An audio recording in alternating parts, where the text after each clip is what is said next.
അപ്പോൾ ഈ കാണുന്നതേ ബോംബെയിൽ ഒരു 2-3 ദിവസമായിട്ട് തുടർച്ചയായി പെയ്തുകൊണ്ടിരിക്കുന്ന മഴയാണ് കേട്ടോ.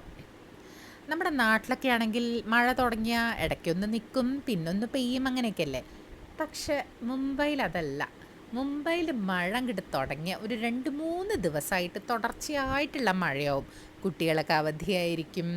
പിന്നെ ട്രാഫിക്കിൻ്റെ കാര്യം പിന്നെ ഒന്നും പറയണ്ടല്ലോ മഴക്കാലത്ത്. പക്ഷേ ഞങ്ങളെ സംബന്ധിച്ചിടത്തോളം ഇത് നവി മുംബൈയിലായതുകൊണ്ട് കുറച്ചും കൂടി പ്ലാൻഡ് ആയിട്ടുള്ള ഒരു സിറ്റിയാണ്. അങ്ങനെ ഒരു മഴയൊന്നും ഞങ്ങളെ എഫക്റ്റ് ചെയ്യാറില്ല. പിന്നെ നല്ല രസമാണ് ഇവിടുന്ന്, നല്ല വ്യൂ ആണ്. ഒരു വലിയ വാട്ടർഫാൾ ഉണ്ട്, ഭയങ്കര ഫേമസ് ആയിട്ടുള്ളൊരു പാണ്ഡവ്ഘാട വാട്ടർഫാൾസ്. അപ്പം അത് ശരിക്കും കാണാൻ പറ്റും. പിന്നെ അതുപോലെ എന്താ പറയുക, ഗോൾഫ് കോഴ്സ് വ്യൂ ആണ്. ശരിക്കും മഴ സമയത്ത് നല്ല രസമാണ് കേട്ടോ. അങ്ങനെ ഇരുന്നിട്ട് മഴയൊക്കെ കണ്ടിട്ട് ഒരു ചായയൊക്കെ കുടിച്ചിട്ട് ഇരിക്കുക എന്ന് പറഞ്ഞാൽ എനിക്ക് ഭയങ്കര ഇഷ്ടം. എനിക്ക് മഴക്കാലത്ത് അതുകൊണ്ട് വേറെ എവിടെയും പോകാൻ തോന്നില്ല. മഴക്കാലത്ത് ശരിക്കും പറഞ്ഞ ഒരു വെക്കേഷനോ അല്ലെങ്കിൽ പുറത്തന്നെ പോകണമെന്നില്ല. കാരണം ഇതന്നെ ശരിക്കും ഒരു വെക്കേഷൻ എന്ന് പറഞ്ഞാൽ ഈ വീട്ടിലിരുന്നിട്ട് മഴ കാണുക എന്നുള്ളത് തന്നെയാണ്. അപ്പോൾ എൻ്റെ വർക്കൊക്കെ കഴിഞ്ഞിട്ട് ഇതിൻ്റെ ഒരു ഡേ ഇൻ മൈ ലൈഫ് 9:30 എനിക്ക് ലോഗിൻ ചെയ്യണം വർക്കിന്.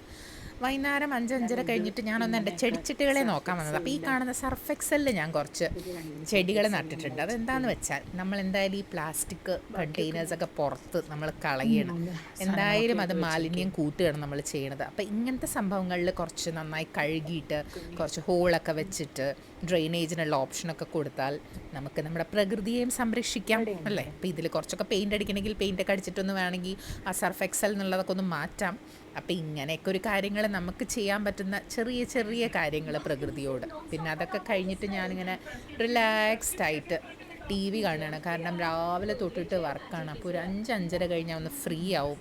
ഒന്ന് സുഖമായിട്ടിരുന്നിട്ട് റിലാക്സ് ചെയ്ത് ടി വി കാണാം. ഒരു മീ ടൈം എന്നൊക്കെ പറയില്ലേ, എല്ലാവർക്കും വേണ്ടതല്ലേ. അപ്പം ആ സമയത്ത് ചായ കുടിച്ച് ടി വി കണ്ട് ഒന്ന് പുറത്തൊക്കെ ഒന്ന് നോക്കി, ഒന്ന് അവിടെ ഇവിടെ കറങ്ങി എന്തെങ്കിലുമൊക്കെ കുറച്ച് കാര്യങ്ങൾ വീട്ടിൽ ചെയ്യാനുണ്ടാവുമല്ലോ, അതൊക്കെ ചെയ്യുക. അങ്ങനത്തെ ഒരു ടൈമാണ്. അപ്പം ഞാൻ ഈ ഇരിക്കണത് ഞാൻ പുതിയതായിട്ട് വാങ്ങിയൊരു എൻ്റെ റിക്ലൈനിങ് സോഫയിലാണ്. ഞാനിത് കഴിഞ്ഞ വീഡിയോയിൽ പറഞ്ഞിട്ടായിരുന്നു സ്ലീപ്പ് കമ്പനി എന്ന് പറഞ്ഞ സ്ഥലത്ത് പോയിട്ട് ഇങ്ങനെ ഒരു സോഫ വാങ്ങണം എന്നുള്ളത്. അപ്പോൾ അതിൻ്റെ ഡെലിവറി വന്നു. അപ്പോൾ ഇങ്ങനെ റിലാക്സ് ആയിട്ട് ഇങ്ങനെ അടിപൊളിയായിട്ട് കാണുകയാണ്. അപ്പം ഇനി അടുത്ത വീഡിയോയിൽ വീണ്ടും കാണാം. എല്ലാവർക്കും ബൈ ബൈ.